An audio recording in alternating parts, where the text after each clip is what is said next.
Hey guys, today I'm going to be reading a nonfiction book about oviparous animals. It's called Get Me Out of Here, and the reason why we are reading this one is because in the book After the Fall with Humpty Dumpty, he is an egg and he broke his shell when he fell off the wall. So this nonfiction text is about animals that are considered oviparous animals, meaning they are born from a shell. As I'm reading, I want you to be thinking about 2 to 3 new pieces of information or facts that you learn from this text, and you will be recording your answers on the Google Classroom. So again, it's called Get Me Out of Here. And we know with nonfiction text that this is considered a text feature. The table of contents is there to kind of tell me what each section is about and kind of the structure of the story or the text. Ovipa what? When we hear the word egg, most of the time we think about chickens or breakfast, but I am sure you also know that eggs are an extremely important element in life entering the world. Many animals, including all species of birds, lay eggs. These animals are referred to as oviparous animals. The eggs will look different based on the kind of animal and where the egg will rest until it hatches. Some animals, like the ostrich, may only lay one large egg at a time and fuss over the egg until the young hatches. Other animals, like the alligator, can lay up to 90 eggs at once. Laying a large number of eggs is an adaptation that many animals have adopted. 80% of young alligators will end up as prey for hungry predators, and for this reason, a large number of eggs increases the chances of the hatchlings making it to adulthood. So in that section, some animals lay one single egg and some lay lots of eggs. Birds. The egg-laying habits of a bird depend largely on how big he or she is and where it lives.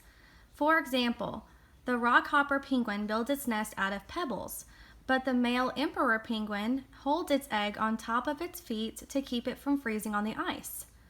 Most birds sit on their eggs to incubate them.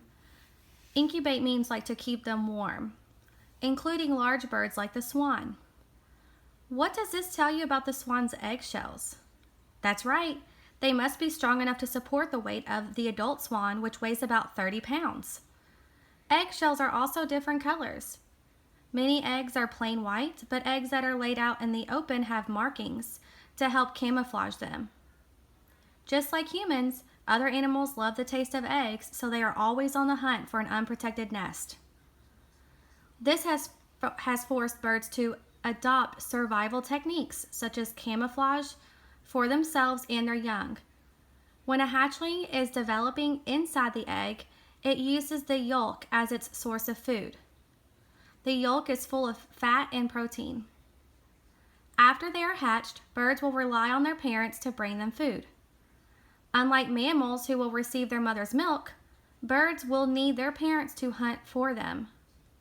The adult birds will eat the food themselves and then regurgitate it into the baby bird's mouth. I want you to pause the video and I want you to use the text to help you determine what the word regurgitate means. The word regurgitate right here, regurgitate. So pause the video, reread the sentences around it, and see if you can figure out what that word means. When you're finished, unpause the video. Okay, the next section is called reptiles.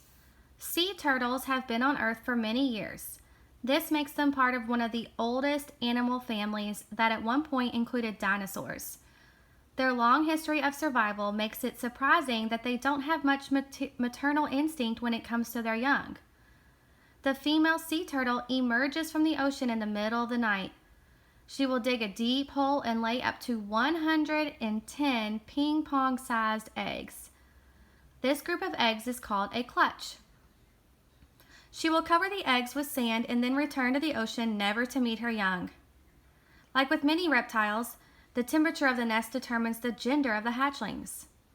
Cooler temperatures lead to male hatchlings, and warmer temperatures generate females. As soon as the turtles hatch, they start digging out they start digging out of the hole. The baby turtles will even wait under the sand until it cools, knowing that cooler sand means it is nighttime and there will be less predators between them and the ocean. Digging out of the hole can take up to a week. Once out of the hole, the babies scurry to the ocean.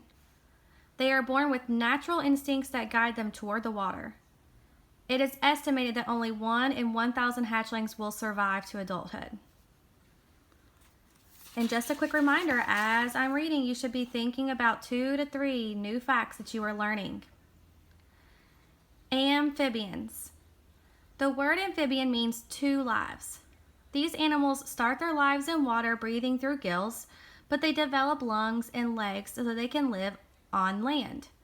All amphibians can breathe and absorb water through their skin.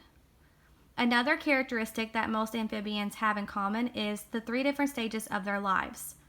They start in eggs and then become larvae, eventually morphing into their adult form. Female frogs lay a clump of eggs in a puddle or shallow water. The slimy texture of the eggs is a defense that keeps other animals from being able to gobble them up. The eggs soak up water and become swollen. After 21 days, the embryo leaves the egg and quickly develops into a tadpole. Tadpoles look more like fish than frogs, but eventually they will develop arms and legs and lose their tails. Unlike tadpoles, frogs can leave the water.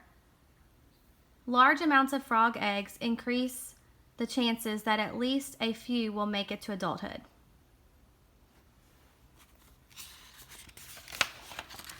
Fish. Fish are very uninvolved with their young. The mothers lay eggs in the water and the male fish fertilize the eggs. There are only a few kinds of fish, such as the bullhead, who stay around long enough to protect the eggs or guppies after they are born.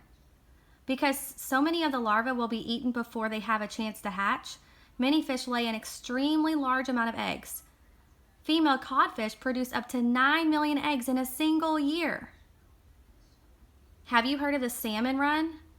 This is a time of year when adult salmon leave the ocean and swim upstream through rivers. Grizzly bears and bald eagles have learned to be on the watch for these tasty fish as they migrate upstream. Although it can be dangerous for the fish, scientists say they have a sense in their bodies that alerts them that they need to go back to their birthplace. Once they reach the river entrance, they use their sense of smell to find the exact hatching ground. They will lay their eggs and then die. Then the cycle will begin all over again. That's pretty interesting.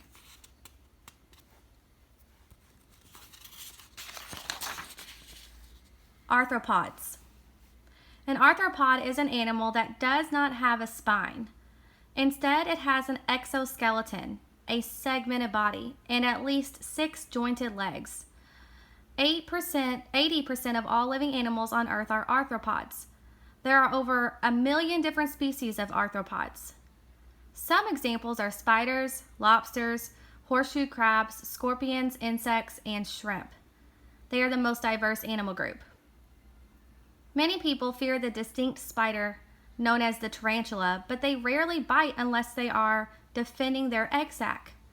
Females lay anywhere from 50 to 2,000 eggs in the sac and then spend 6 to 8 weeks guarding it. Much like birds brood by sitting on eggs, the tarantula broods by turning her egg sac over and over. The spiderlings are on their own as soon as they hatch. Most young spiders will be eaten by predators such as birds, snakes, and weasels. Mammals. You may be surprised to see mammals making an appearance in this book at all, because the definition of a mammal includes giving birth to live babies. Or you may already know that there are 2 mammals that lay eggs, the platypus and the spiny anteater. The spiny anteater, also known as the echidna, can be found in Australia and New Guinea. Covered in hair and spines, these curious creatures look a lot like porcupines or hedgehogs. It has taken a long time for scientists to learn about this mammal because they prefer caves and holes underground to escape extreme temperatures. The echidna lays one soft but leathery egg in her pouch. After 10 days, the egg will hatch and the baby, known as a puggle, will be the size of a jelly bean. The puggle will stay in the pouch and drink its mother's milk for 2 to 3 months. These oviparous animals are all extremely different, but the one thing they all have in common is just how utterly fascinating they are. And here is the glossary, and you know that this is also considered a text feature. Any word that was underlined and bold in the text can be found in the glossary. And it even tells you what the definition is and the page number that you can find it on. So thank you for listening today. And again, you need to be writing down 2 to 3 new facts that you have learned from this text. Thank you.